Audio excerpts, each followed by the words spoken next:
베네수엘라 상대 측의 이제 사상자가 100여 명 가까운 쪽으로 늘어났더라고요. 결단을 내리지 않았나. 이번엔 꼭 손을 보겠다. 정리를 하겠다. 그걸 내버두면은 결국 제2의 쿠바가 될 것이다. 관심을 갖고 지켜보는 게 어떤 러시아제 전차, 자주포, 미사일들 상당히 종류가 많더라고요. 골고루 샀더라고요. 3차 전쟁이 일어날 가능성이 있기 때문에 베네수엘라에서 러시아제 무기를 다 운반해가지고 지원을 하지 않을까. 이번 제 베네수엘라 작전 지켜본 중국 입장에서는 미군 전략이 쌩쌩하다. 당장은 중국이 좀 주춤하고 뭔가 좀 보류를 해야 되는, 미국처럼 철저하게 준비를 하려면 시간이 더 필요하다. 미국이 베네수엘라에 대한 공습을 감행했습니다. 현재 베네수엘라 현지 상황은 어떤가요? 우리가 생각하는 것처럼 이렇게 혼란이 있거나 시끄럽거나 그런 건 아니고 그냥 말 그대로 이렇게 딱 끄집어서 데려갔잖아요. 그럼 나머지 국민들이나 거기 행정부 사람들이나 오히려 조용한 편이고, 근데 다만 이제 좀 최신 소식이라고 하면은 사상자가 상대 측, 그러니까 베네수엘라 상대 측의 이제 사상자가 40여 명이 아니라 거의 100여 명 가까운 쪽으로 좀 이렇게 늘어났더라고요. 근데 이제 그 중에서는 민간인도 포함되어 있지만은 경호원들, 그것도 이제 쿠바에서 온 경호원들이 대부분 다 이제 사살됐다. 그래서 작전의 규모는 역시 우리가 영화에서 보듯이 미국의 특수부대, 정예 특수부대 중에 하나인 델타 포스가 정밀하게 다 이제 사살하지 않았나. 진입을 하면서 마치 아프가니스탄 때 이제 빈라덴 그때 작전은 이제 네이비실이 했지만은 그런 측면에서 좀 상당히 이렇게 대비가 되죠. 비교가 되고. 근데 이 지역은 이 베네수엘라라는 나라는 사실상 이게 반서방 국가이면서도 이제 친중국, 친러시아. 그러면서 이제 이 사회 자체는 사람들이 자유롭게 오갈 수 있는, 관광객보다는 이제 무슨 꼭 일을 해야 되는 사람들이 출입이 자유로운 나라. 그래서 좀 상대적으로 기존의 아프가니스탄이라든지 다른 이제 이라크 전 때, 20여 년 전 이라크 전 때 이라크 그런 상황은 아닌 걸로. 그래서 미국은 결국에는 이제 우리가 흔하게 뒷마당, 앞마당이라 하는데 미국에. 근데 중남미 지역은 좀 여러 가지 이렇게 자유로운 면이 그런 측면에서는 출입국하는 게 좀 허술해가지고 작전을 준비하는 데 있어서나 아니면은 빠져나오는 데 있어서 좀 쉽지 않았나. 그래서 그런 측면을 봐야 되는데 우리가 흔히 생각하듯이 이제 그동안 겪었던 게 엄중한 나라들, 중동 국가나 서남아시아 국가를 보면서 혼란이 심해질 것이다, 심하다, 이제 그렇게 얘기를 할 수 있는데 여기는 아직 그런 건 아닌 걸로 딱 집게식으로 이렇게 찍어서 데려왔기 때문에 나머지 사람들은 이제 그 대통령이 있는 거기 머물던 주변에 제외하고는 이제 어떤 사상자 그런 거는 거의 없는 걸로. 그래서 주로 이제 TV에서 CNN이라든지 보면은 일상생활을 그대로 유지가 되는 것 같아요. 또 일부 언론에서만 약간 과장되게 보도하는 게 사재기를 한다? 근데 그것도 그렇게 심하지 않은 걸로. 워낙 베네수엘라가 차베스가 1999년 이후에 등장해서 2000년부터 이제 집권을 해서 이제 중간에 암으로 죽었는데 거의 한 20여 년, 25년 동안에 이제 이어서 지금 이렇게 마두로까지 이어졌는데 계속 그런 사회 경제 체제가 혼란스러운, 그러니까 어디서 쓰레기 더미에서 주워 먹고 그랬던 일부 사람들이 그 뉴스는 몇 년 전에 계속 나왔었고, 그런 가난한 층에서 그래서 옆에 나라로 이제 간다든지 배를 타고 다른 나라로 이제 불법 이민을 한다든지 이제 그런 게 계속 보여졌기 때문에 오랜 기간 그런 좀 안 좋은 나라다. 그다음에 정치 체계는 완전 독재국가인데도 이제 좀 표시가 안 나게 했던 것도 있지만은 마치 리비아의 가다피라든지 이라크의 사담 후세인 정도는 아니더라도 거의 유사한 독재국가. 모든 정치 체계를 다 손에 쥐고서 마음대로 했기 때문에 미국 입장에서는 상당히 오랜 기간 인내심을 가지고 참았다고 봐야 돼요. 근데 그럴 수밖에 없었던 게 그 중간에 대테러 전쟁이 있었기 때문에 그게 최우선이었죠. 아프가니스탄 작전하고 이라크전을 이제 안정화시키는 작전. 그리고 중간에 IS가 또 이제 창궐 했었고. 그래서 그 기간 동안은 이제 세 번째 이렇게 작전을 하기가 부담스러우니까 한반도도 있고 하니까 양안 사태도.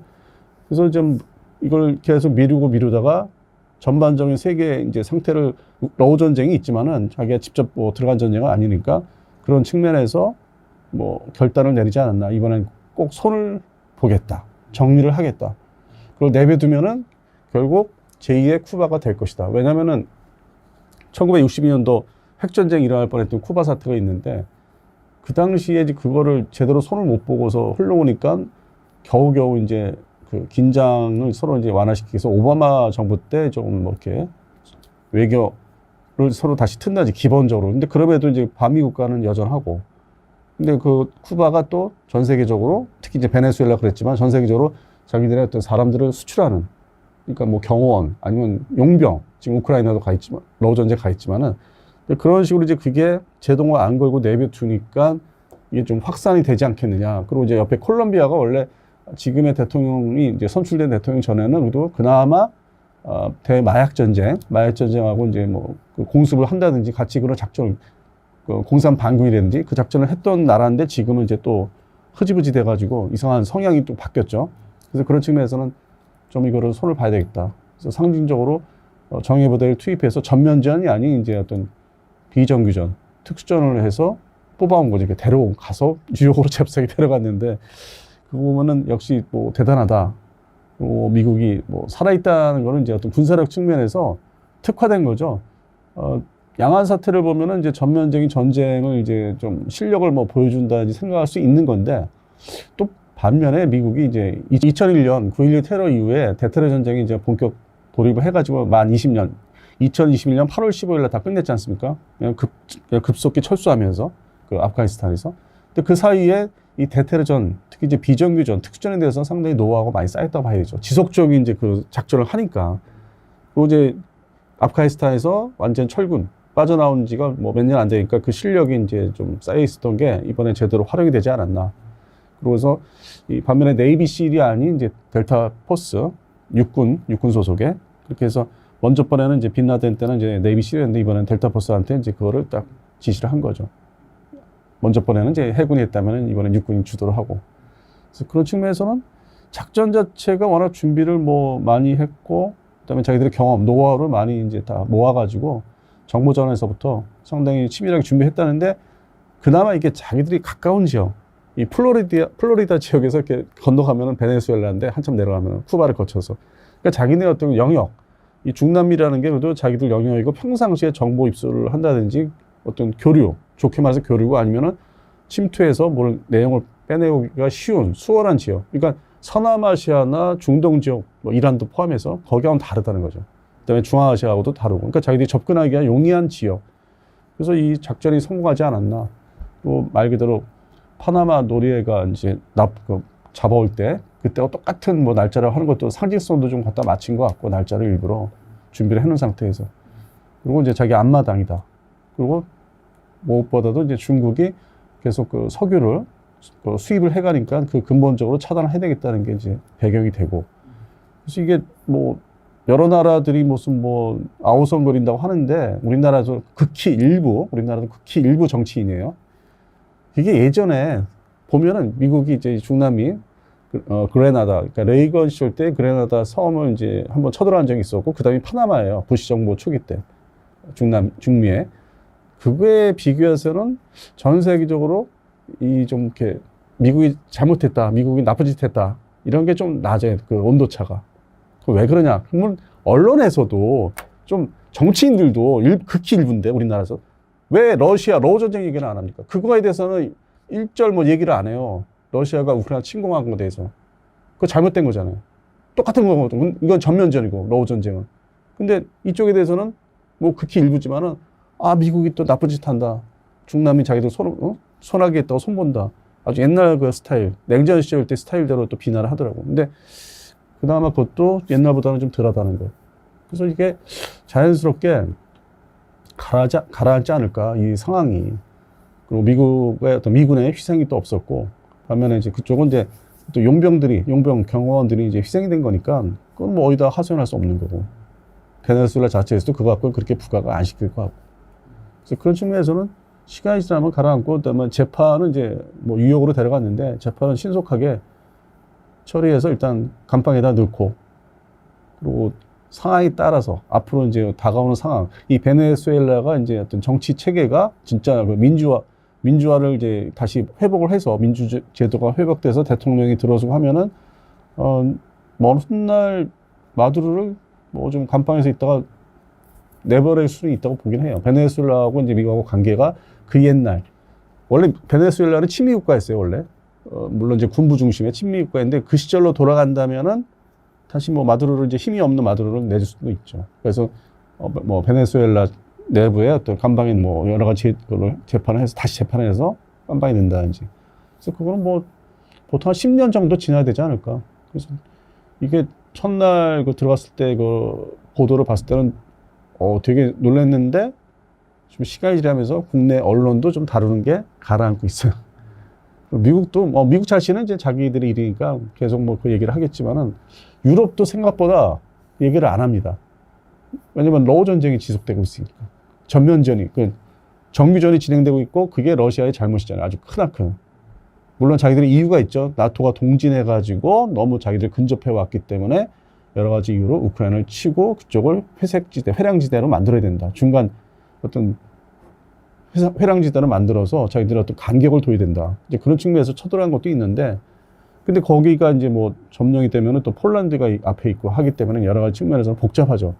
그래서 그게 더 문제이기 때문에 미국의 어떤 이번에 시범 케이스로 베네수엘라 들어간 거는 좀 시간이 지나면 좀 진정이 되지 않을까. 그렇게 보고 있습니다.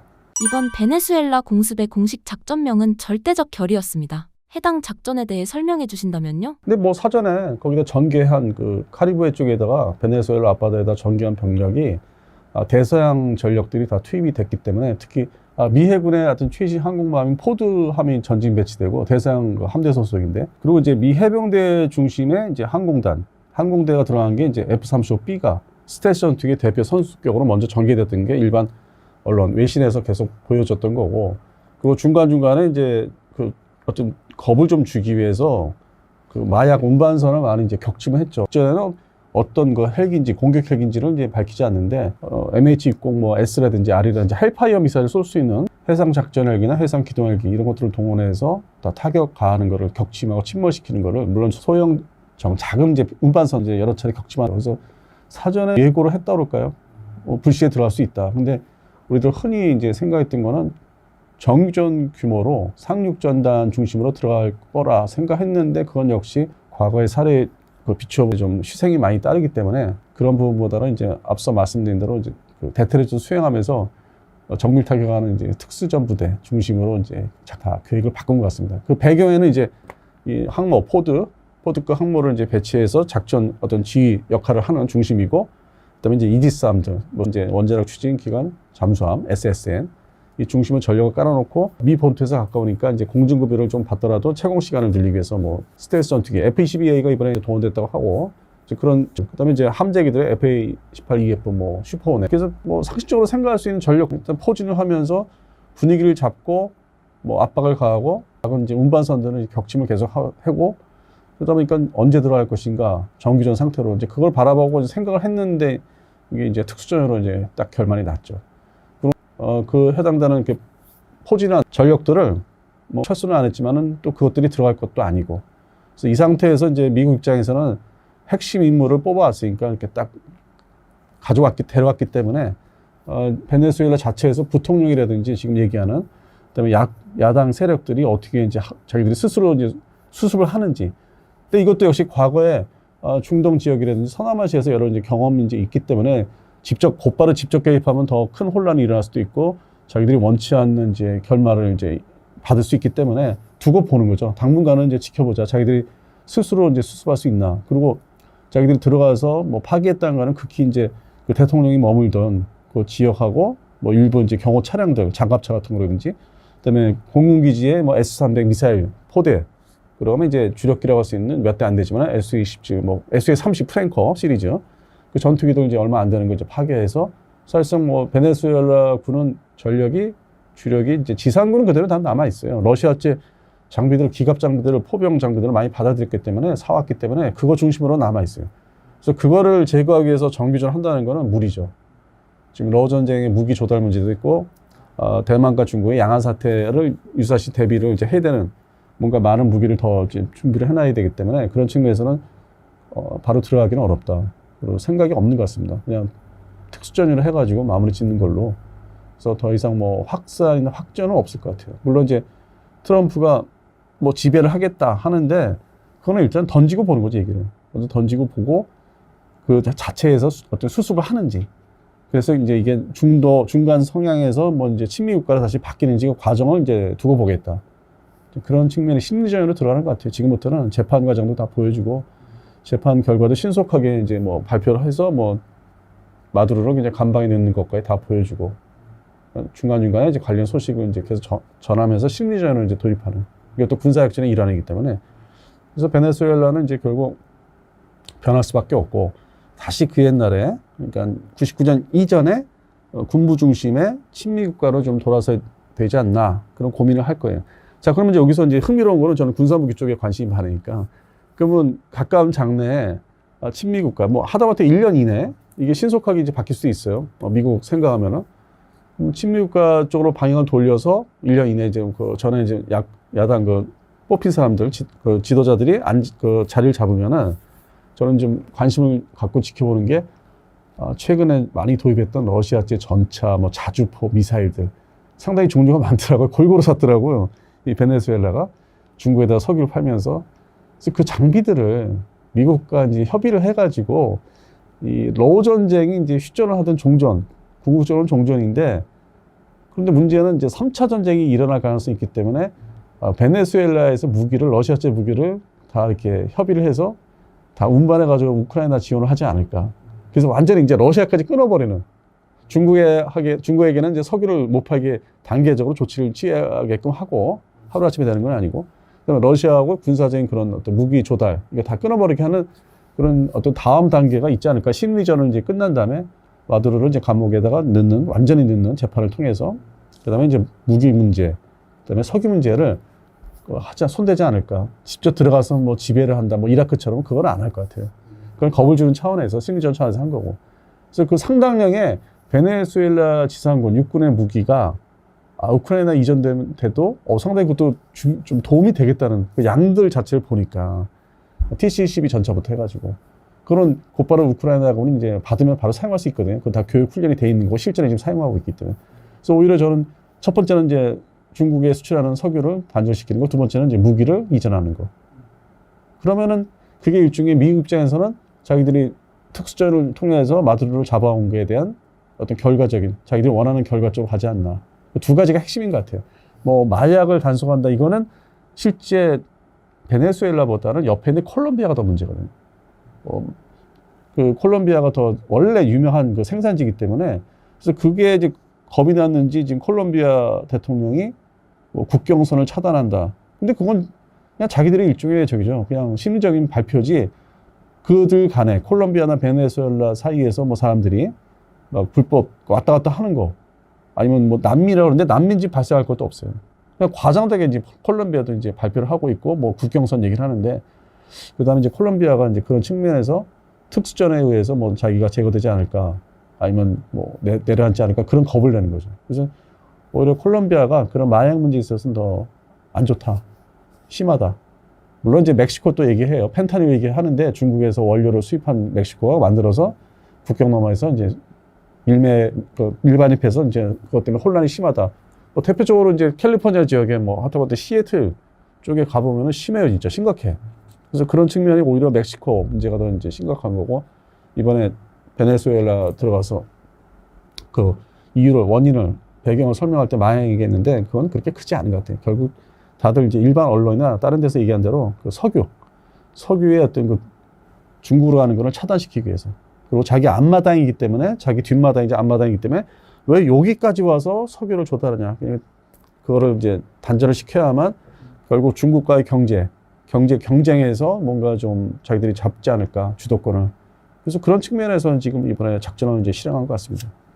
단 몇 시간 만에 핵심 목표를 타격하고 마두로 생포까지 성공시켰습니다. 현대전에서 한 나라의 대통령을 이렇게 단시간에 제압하는 게 군사적으로 얼마나 대단한 일인가요?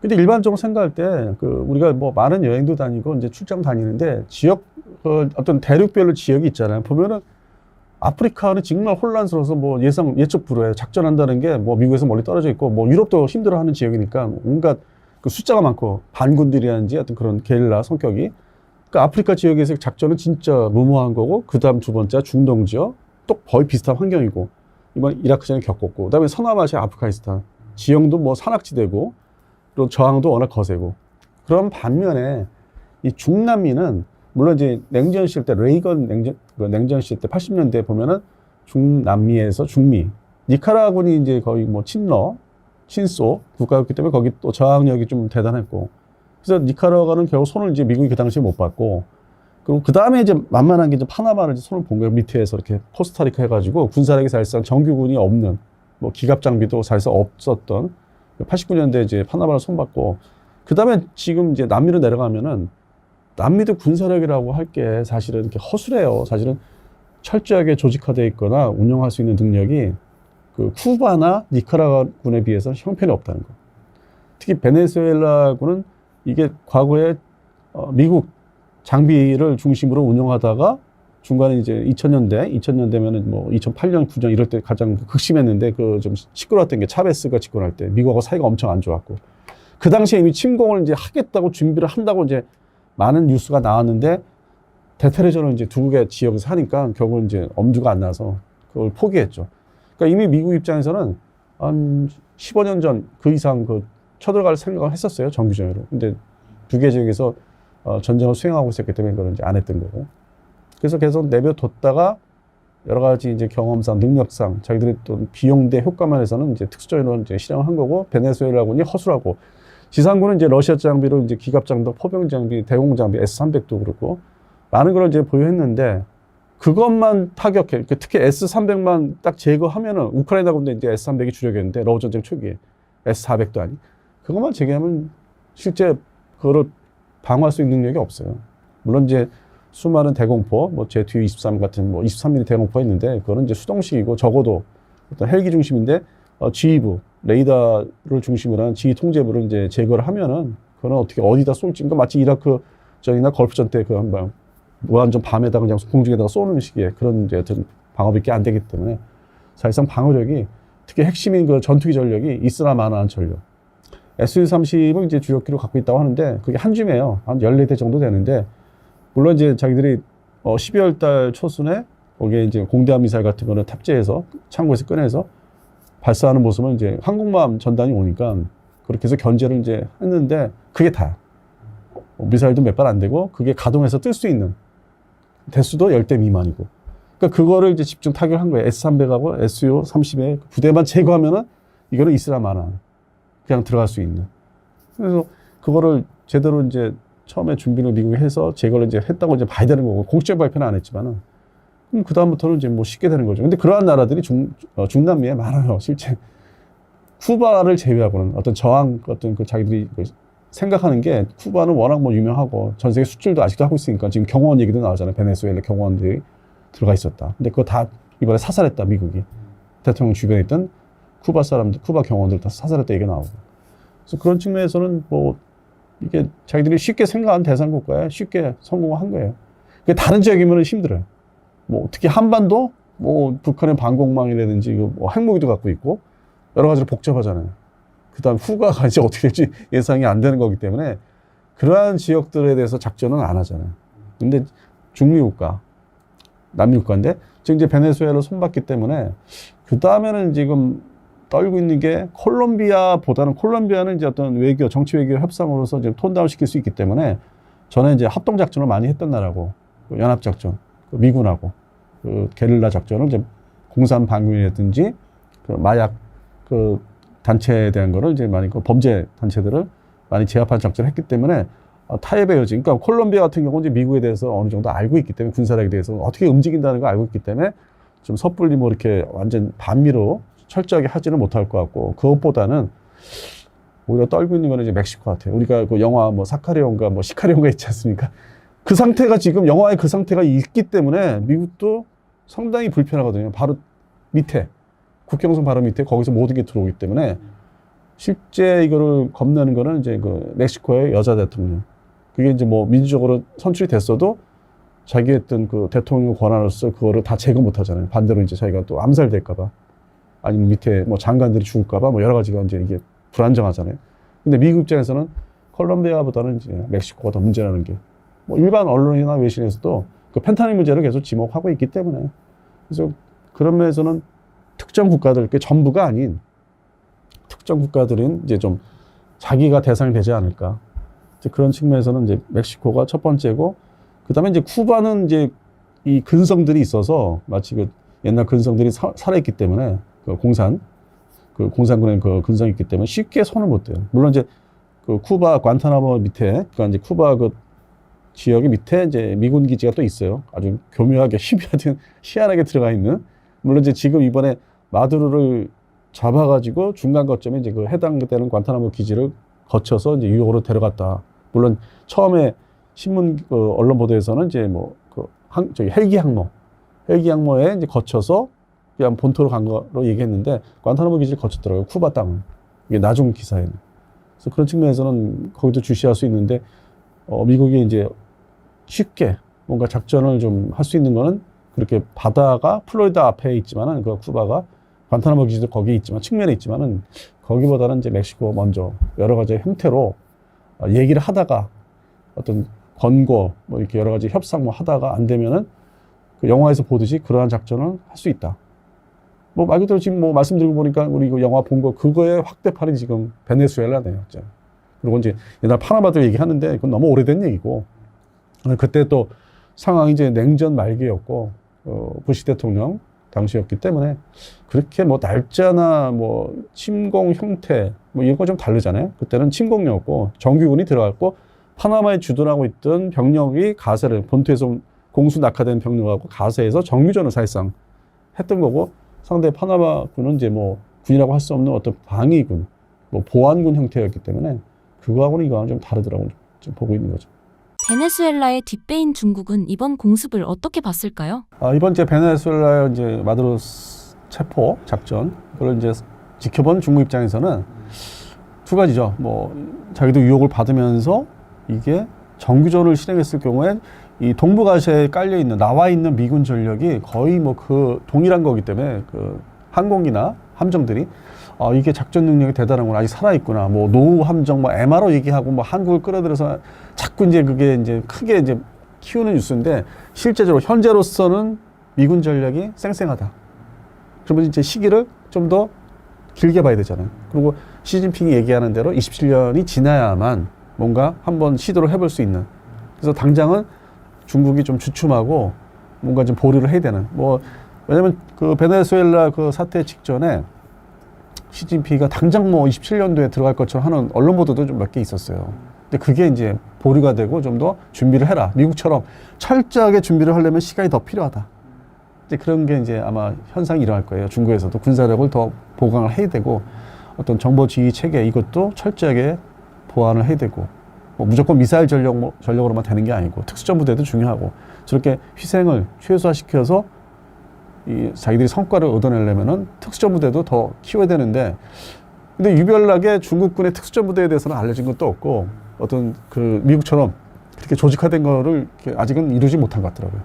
그래서 그런 측면에서 아마 보강을 하지 않을까. 러시아군은 어느 정도 있죠. 옛날부터 있었고 지금 우크라이나 상대로 작전을 수행하는 게 있고 근데 중국군은 그 부분이 약해요.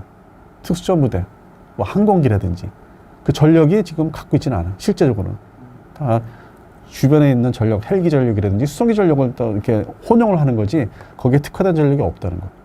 그래서 그 부분을 또 보강하지 않을까. 결국은 이제 흉내를 내면은 타이베이를 헬기로 침투하든지 수송기로 이제 공정부대, 공수부대를 투입해서 좀 낚아채지 않을까. 그게 상당히 상징성이 있잖아요. 지금 베네수엘라 같은 경우는 어떻게든지 미국 쪽의 입맛에 맞는 쪽으로 정리를 좀 해야 되는 단계예요. 그게 시간을 좀 가져서라도. 그래야만 전면전 그 위협을 안 받는 거고, 그다음에 베네수엘라 경제가 좀 더 정상화되고, 그다음에 미국에서도 인정받으려면은 이제 불법 이민, 난민들 문제 그거 없게 해야 되고. 그래서 이제 베네수엘라하고 중국하고 입장은 다르죠. 중국은 이제 결국에는 특수전부대가 있어야 되겠다. 또 그 부분이 이제 앞으로 부각되지 않을까.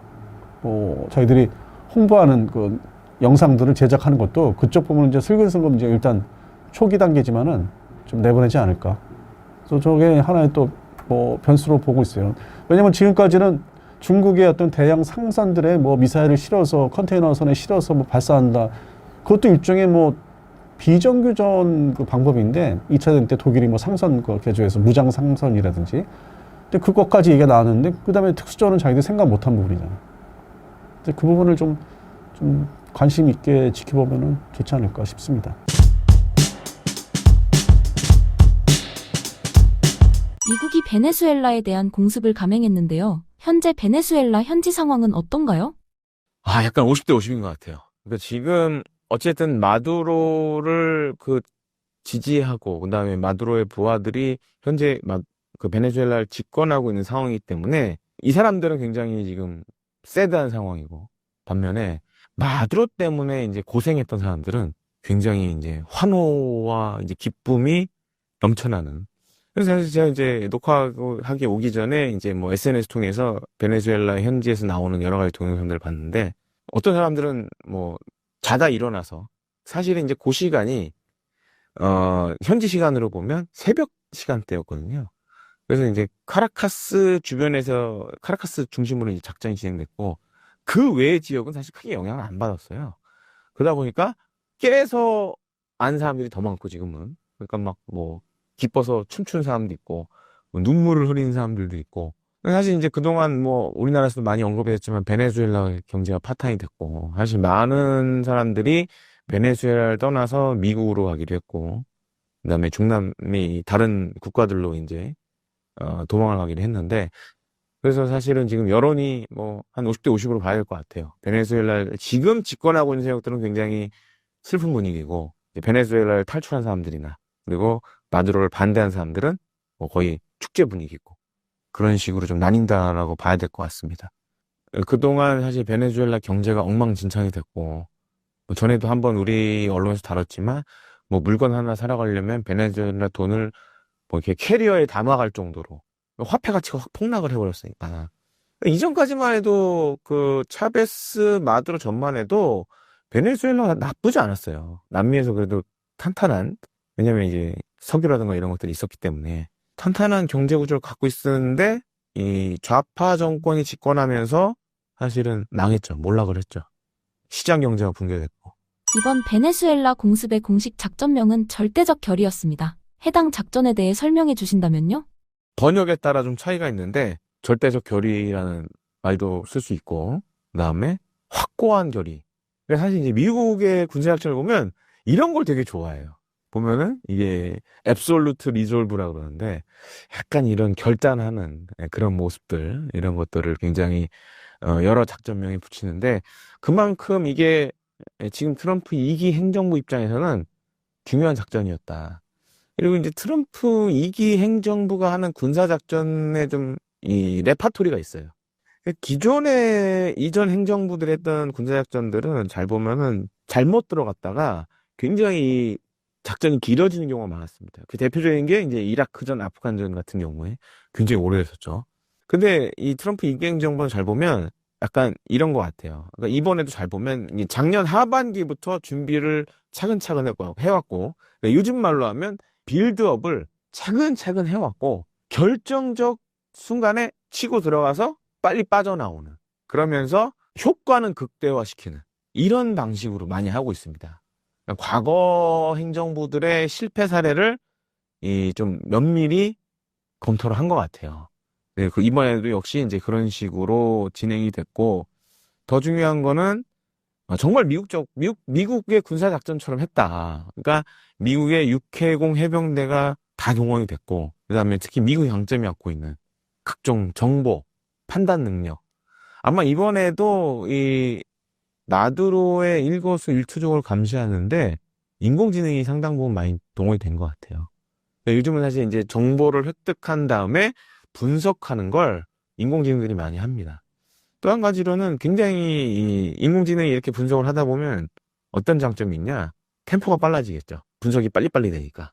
그러니까 이번 작전도 이렇게 어떻게 보면 결단을 빨리 할 수 있었던 게 그런 이제 IT 기술의 발전도 좀 연관이 되지 않나, 이렇게 좀 보여집니다. 미군은 어떤 무기를 사용했나요? 일단은 그 미 공군, 해군, 해병대 F-35 전투기 총동원됐고, 또 한 가지로는 이제 뭐 각종 전자전기들 동원됐고, 그다음에 이제 마두로를 감시하는데, 물론 이제 우리가 휴민트라 그래서 이런 인적 정보들, 첩보원이라든가 정보원들도 동원이 됐지만, 이번에 잘 보면 이제 RQ-170, 해외 군사 전문 매체를 보면 RQ-170이라는 이 스텔스 무인 정찰기가 주도적인 역할을 한 것 같아요. 그리고 이제 작전이 끝난 다음에 백악관에서 공개한 사진들을 보면 그전에도 이제 뭐 빈라덴 체포나 이런 거 할 때도 보면 작전이 이 수행되는 모든 과정을 다 백악관에서 보고 있어요. 근데 이제 이번에 동원된 RQ-170 같은 경우는 이제 스텔스 무인기고, 그 다음에 장시간 침공이 가능합니다. 아마 안에 제가 생각했을 때는 이제 뭐 야간에도 대나처럼 볼 수 있는 뭐 열영상 카메라나 TV 카메라 이런 것들이 달려 있었을 거예요. 그래서 작전하는 그 지역을 뱅뱅뱅 돌면서 계속 영상을 찍는 거죠. 그러면 인공위성을 통해서, 통신위성 이런 걸 통해서 실시간으로 아마 현장 영상을 말하라고 지금 이제 트럼프 대통령이 별장으로 보내줬을 겁니다. 그래서 사진 나와요. 트럼프 대통령하고 뭐 미 합참의장, 뭐 그다음에 루비오 국무부 장관, 그다음에 헤그세스, 뭐 전쟁부 장관 다 앉아서 현장을 보는 영상이 나와요. 장면들이 나옵니다. RQ-170이 아마 뱅뱅뱅 돌면서 이 델타 포스 요원들이 체포하는 과정, 이런 것들을 다 실시간으로 중계를 했을 걸로 생각이 돼요.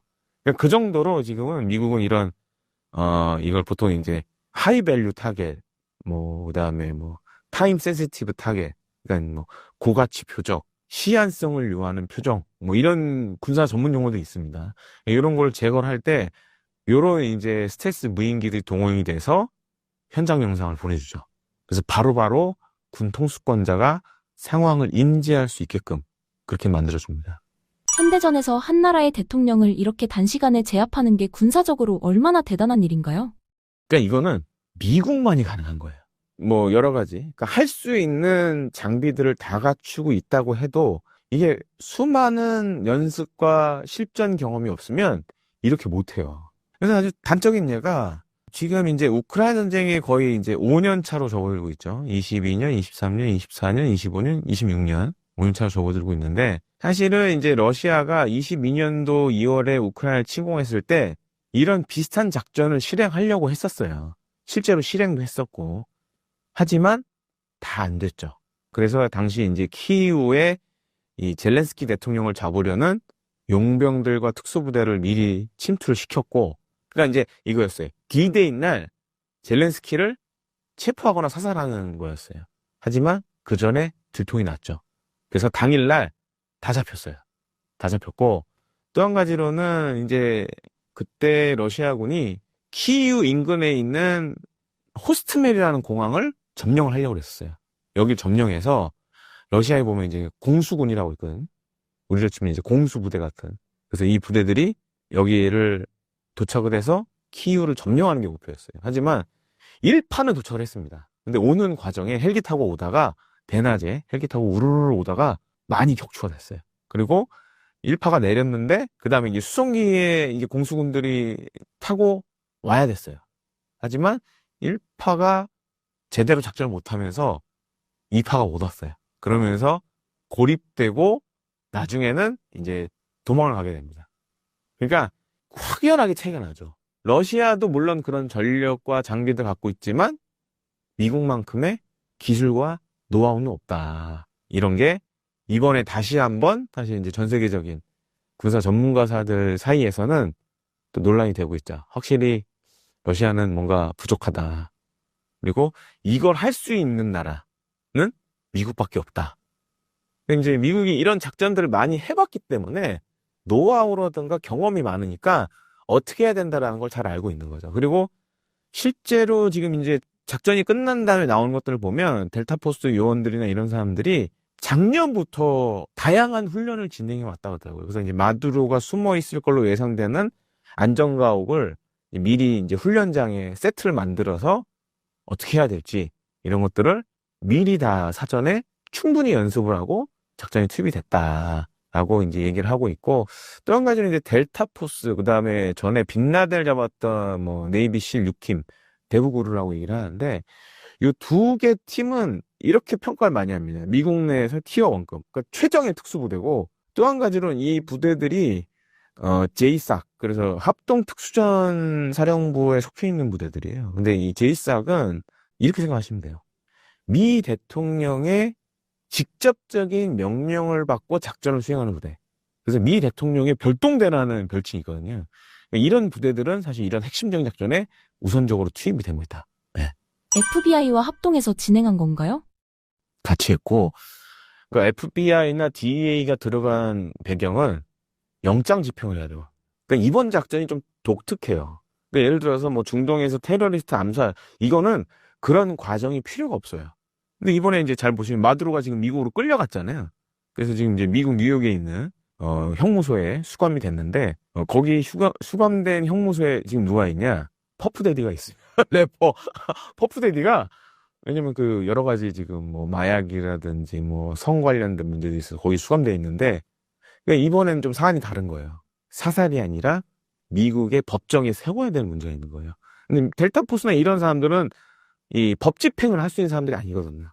그래서 아마 제 생각에는 이제 DEA나 FBI도 특수부대 요원들이 있습니다. 그런 사람들이 같이 포함이 되지 않았을까. 그러니까 영장을 집행하는 건 그 사람들이 해야 되고. 그 우리 왜 영화 중에 시카리오라고 있어요. 거기도 보면 그것도 이제 마약과의 전쟁 관련된 얘기인데, 거기 보면 FBI 요원이 CIA 요원들하고 같이 움직여요. 왜냐? 실제로 법 집행을 할 수 있는 건 FBI 같은 요원들밖에 못 하거든요. CIA는 그런 행정력이 없어요. 그래서 그런 이유 때문에 사실은 이번 작전을 보면서 저는 이제 떠올랐던 영화가 몇 가지가 있습니다. 시카리오도 떠올랐고, 또 한 가지로는 넷플릭스에 보면은 왜 나르코스라고 있잖아요. 예, 그것도 좀 담겨 있다라고 생각하시면 되겠습니다. 과거와 달리 현대전에서 네트워크 중심전이 차지하는 비중이 얼마나 압도적인지 설명해 주신다면요? 이런 겁니다. 가장 눈여겨봐야 될 게, 자, 이렇게 뭐 여러 가지 무기체계나 군인들이 있어도 그 사람들을 연결시켜주는 건 네트워크예요. 통신이겠죠.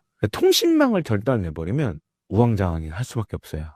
또 한 가지는 이번 작전 같은 경우에도 보면, 또 한 가지로는 이런 독재 국가들은 독재 국가의 핵심이라고 할 수 있는 독재자를 제거해버리면 그 밑에 있는 사람들은 우왕좌왕 할 수밖에 없어요. 왜냐? 독재자들은 대부분의 권한을 독재자들이 다 갖고 있어요. 이게 이제 역할을 분담하는 게 아닙니다. 그러다 보면 나라가 혼란스러워질 수밖에 없죠. 그래서 사실 이제 뭐 이거는 이제 뭐 걸프전 때부터 했지만, 어떤 군사작전이 되든 간에 핵심은 그겁니다. 이 통신망을 다 끊어버리는 거예요. 그런 거는 사실 미국이 제일 잘하는 것 중에 하나죠. 그러니까 어떤 군사작전을 하든 일단은 네트워크를 절단시키는 거. 그래서 비교해보면 확실히 러시아는 아직도 그런 걸 잘 못한다. 그런 좀 차이가 있죠. 이번 공습 이후 앞으로 어떤 절차가 이어질 것으로 보시나요? 만약에 지금 이제 베네수엘라가 지금 부통령이 마두로에 지금 대행을 하고 있는데, 여기서 만약에 또 미국이랑 엇박자가 나면 미국이 다시 한번 군사 행동을 할 수도 있어요. 왜냐면 지금 이제 베네수엘라 카리브해 인근에 여전히 많은 미군 전력들이 대기를 하고 있어요. 그러니까 이번에 마두로는 체포를 했지만, 만약에 베네수엘라 지금 정권 잡고 있는 사람들이 또 이상한 짓을 한다 그러면 두 번째 군사작전으로 갈 수가 있어요. 아마 이번에 이제 공습 위주가 될 겁니다. 어차피 마두로는 체포를 했기 때문에 어떻게 보면 미국 입장에서는 더 좋은 군사작전을 펼칠 수 있는 환경이 됐어요. 그래서 이제는 이제 베네수엘라의 집권 세력이 어떠한 결정을 하느냐. 그래서 뭐 루비오 지금 국무장관이 통화를 했는데 뭐 적극적으로 협조하겠다라고 얘기도 했다고 하는데, 근데 또 현지에서 들리는 소식도 틀려요. 아, 우리는 뭐 식민지가 아니다. 뭐 미국에 저항하겠다. 뭐 이런 얘기 하는데, 진짜 베네수엘라 지금 집권 세력이 그런 짓을 한다 그러면 아마 이제 뼈아픈 타격을 미국이 다시 하지 않을까. 2차 군사작전으로 들어가지 않을까 생각이 됩니다.